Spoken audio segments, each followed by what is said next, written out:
Hi everyone, my name's Leanne and today I'm going to be reviewing the books that I read in January.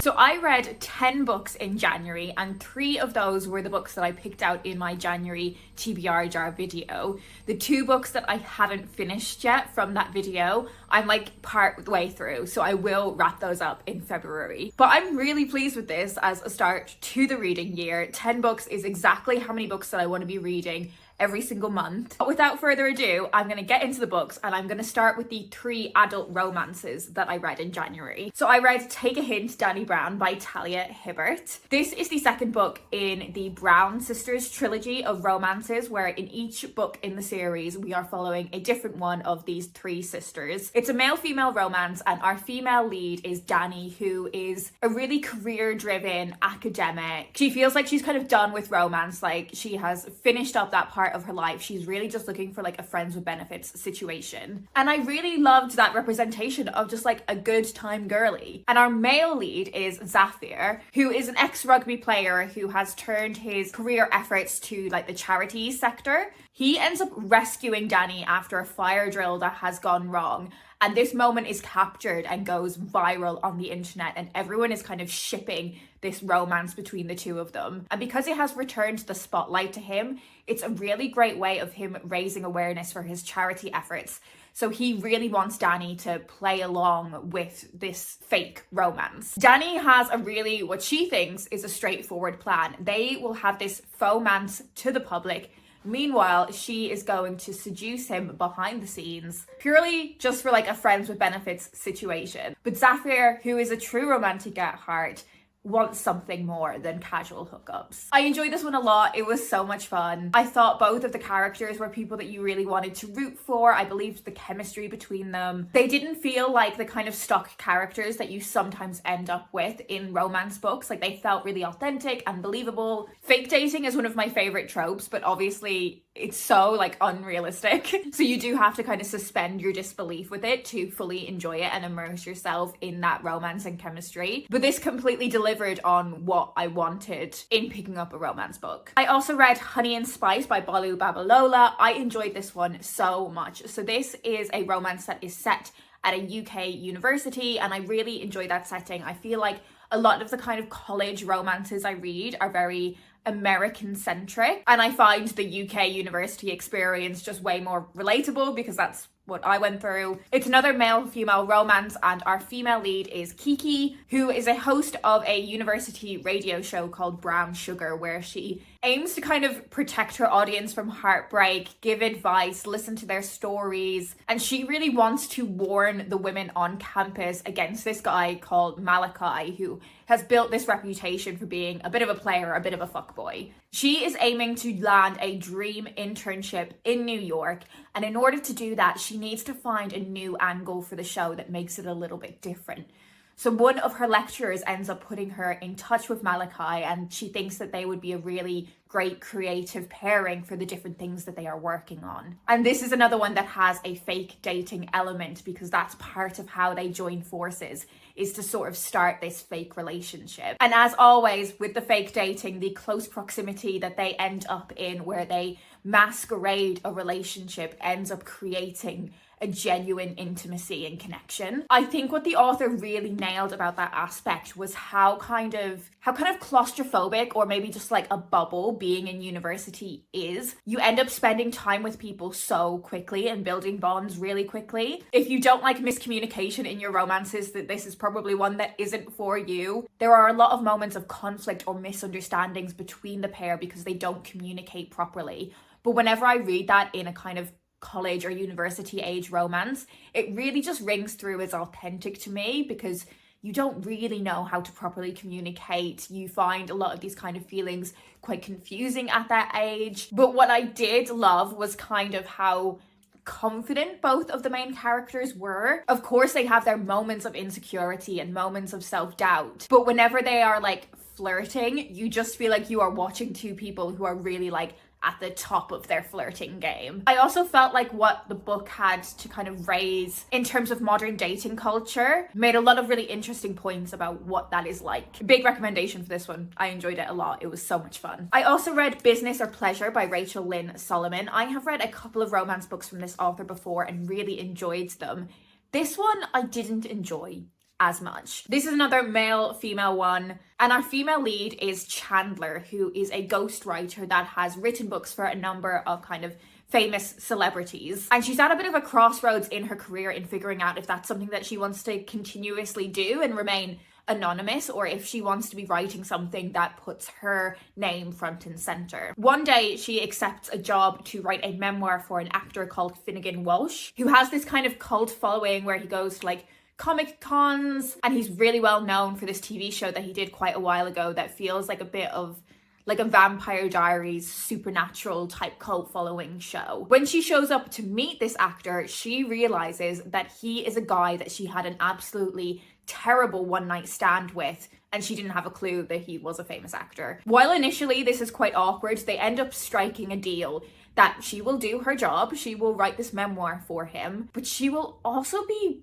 giving him sex lessons, essentially, is the premise. She's going to be teaching him what he did wrong and that one night stand, why it was so awful. And I think that dynamic was just not for me. I think there are things about that setup that are quite sexy, like this idea of really kind of giving someone instruction and them responding and listening really carefully and prioritizing like making their partner feel good.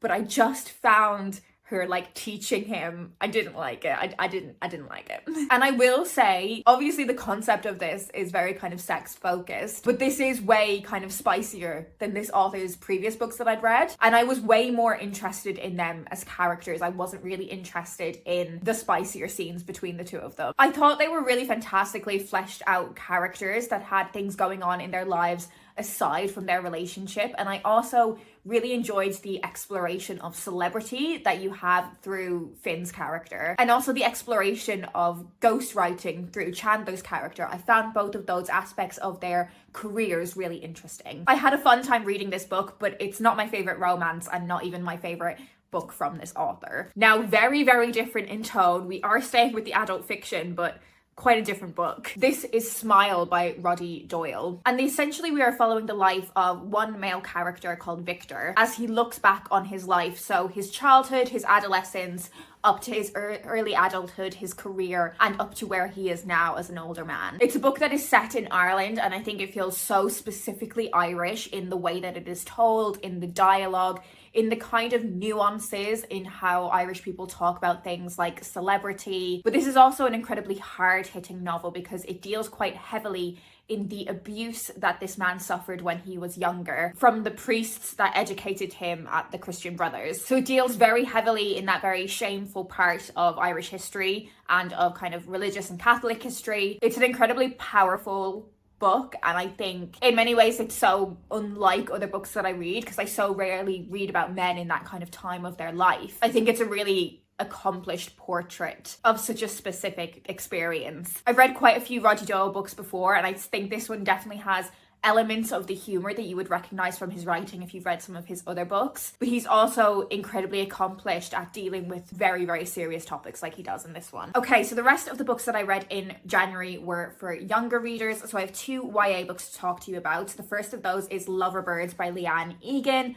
This is a female young adult romance between Isabel and Eloise. Isabel has recently moved from London to Liverpool, and it is here that she meets Eloise, who is incredibly proud of her city and everything that comes with it. She loves her city, she loves the way that she speaks, she's really proud of it, and she really claims that kind of boldness that people typically kind of associate with Scousers. And they have this kind of enemies to reluctant friends to lovers situation going on, because initially they really butt heads, and Eloise thinks that Isabel is really snobby. She's kind of come from London, doesn't seem to really have any interest in Liverpool, kind of looks down on her peers who are from the city. But I think, as there often is when you are figuring out your sexuality at that age, fancying someone can often manifest in conflict, you kind of hide the fact that you have a crush behind being kind of enemies. The girls do end up getting together, but that's not the end of the conflict in their relationship, because you do end up seeing a huge amount of class conflict between the two of them.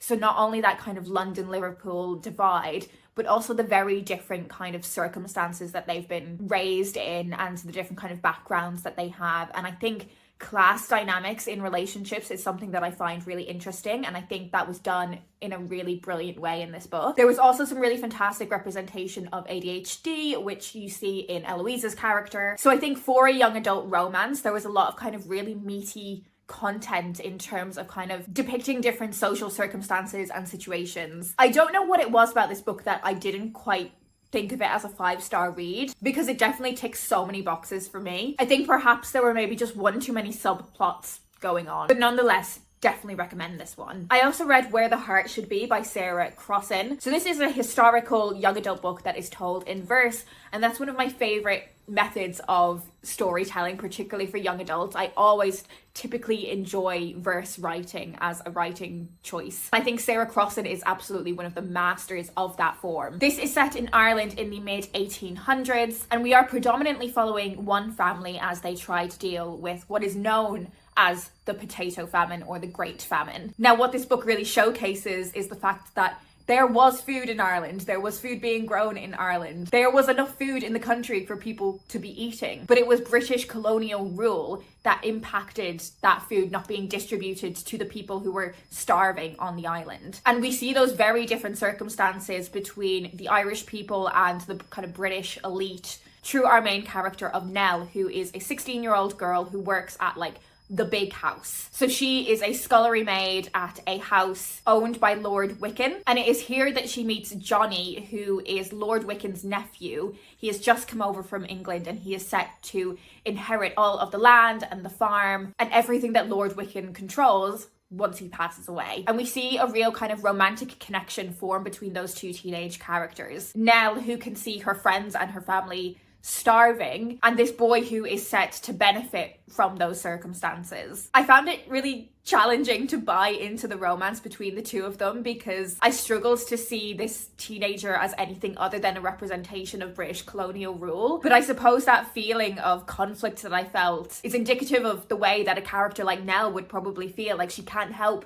but having these romantic feelings for someone that is ultimately like very kind to her, but kind of represents something so much bigger than the relationship between the two of them. I definitely feel like if you are someone that doesn't know a lot about this period of history, maybe you are someone who has been brought up in, say, the English education system, and you don't feel like you know a lot about this period of history, I would really recommend reading this as a way of making that story really accessible and getting a sense of the real human stories that's at the center of something that you might have preconceptions or misconceptions about what that period of history was like. In terms of middle grade, I read The Millicent Quibb School of Etiquette for Young Ladies of Mad Science by Kate McKinnon. So Kate McKinnon, probably best known for being an actress. I know her best for being the weird Barbie in the Barbie film. And I would say that this middle grade book definitely has the kind of zaniness that you might anticipate from someone who played Weird Barbie. We follow the story of three sisters who one day receive an invitation to go to this very strange school that is run by this mad scientist. And honestly, the story from beginning to end is just very weird and strange and kooky and eccentric. And I think it was probably too far along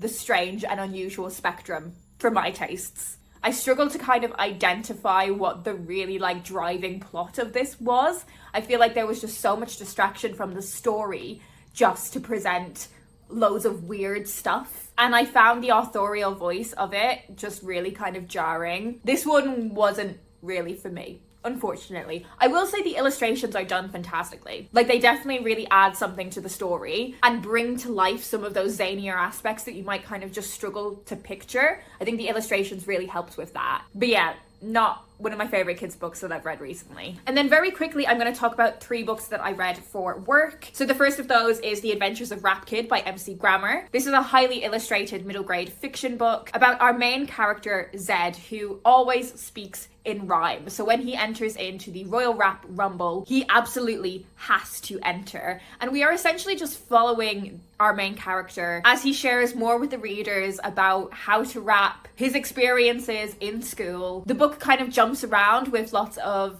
tangents or extra pieces and things for the reader to interact with, which I think does a really fantastic job of making the reading experience really fun and engaging. And I think he's just a really cool character that lots of kids will be able to relate to. I also read Felix and the Future Agency by Rachel Marisro. This one doesn't come out until May, so I read it a little bit early for work, and I absolutely loved it. We are following our main character Felix, who often gets in a bit of trouble because he is able to predict things that are happening. So when there's some sort of mischief going on, he always seems to know about it before it has happened. So people think he must be kind of in on it, and he gets in trouble for that. But it turns out Felix really is having premonitions, and he is whisked away to join a secret government organization called the Future Agency, who are tasked with using their premonitions to protect the country from natural disasters. So we follow Felix signing the Official Secrets Act, learning more about this secret government agency, running around in secret underground tunnels, and it's just such an adventurous, action-packed book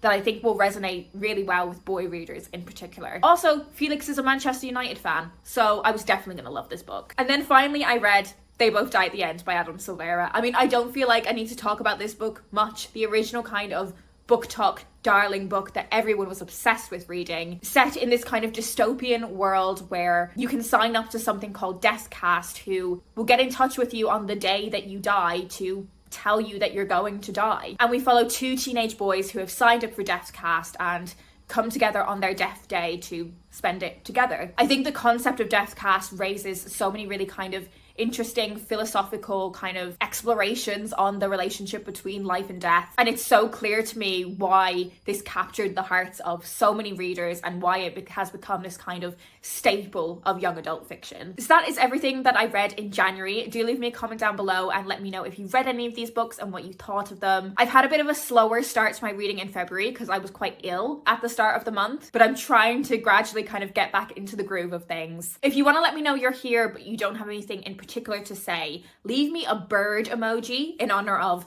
lover birds. That is it for me today. I hope you're doing well, and I will speak to you in my next video.